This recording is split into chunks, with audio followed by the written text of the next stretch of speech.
The kind of things that he's sharing just didn't happen. If someone wanted to seize control, Milley thought they would need to gain sway over the FBI, the CIA, and the Defense Department, where Trump had already installed staunch allies. They may try, but they're not going to effing succeed, he told some of his closest deputies, the book says. The book also details how Milley confronted then White House Chief of Staff Mark Meadows at the annual Army-Navy football game about rumors that the president was preparing to replace then CIA Director Gina Haspel with a loyalist. What the hell is going on here? What are you guys doing? Don't worry about it, Meadows reassured him. Just be careful, Milley warned. That conversation didn't happen. And General Milley, if he wants to come on this show or any other show, I'll be glad to come on with him and confront him to his face, because I can tell you the kind of things that he's sharing just didn't happen. You're one of the few guys who are standing between us and some really bad stuff, the friend told Milley, according to an account relayed to his aides. Milley was shaken. Lennig and Rucker write, and he called former National Security Advisor H.R. McMaster to ask whether a coup was actually imminent. What the F am I dealing with? Milley asked him.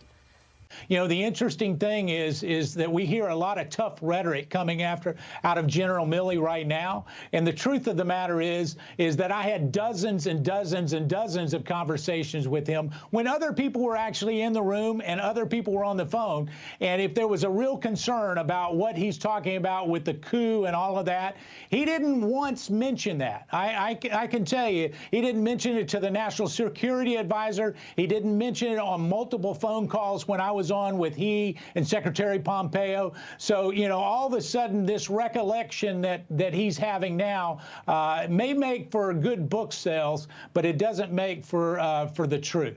Tonight, some shocking new reporting about the final days of the Trump administration. In a new book, the chairman of the Joint Chiefs says the Pentagon was so worried about a coup attempt, the top brass drew up contingency plans to stop a power grab. This recollection that he's having now may make for good book sales, but it doesn't make for the truth.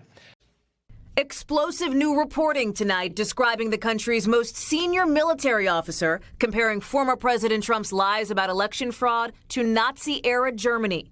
Joint Chiefs of Staff Chairman General Mark Milley reportedly telling aides before the January 6th insurrection, this is a Reichstag moment, the gospel of the Fuhrer. This recollection that he's having now may make for good book sales, but it doesn't make for the truth.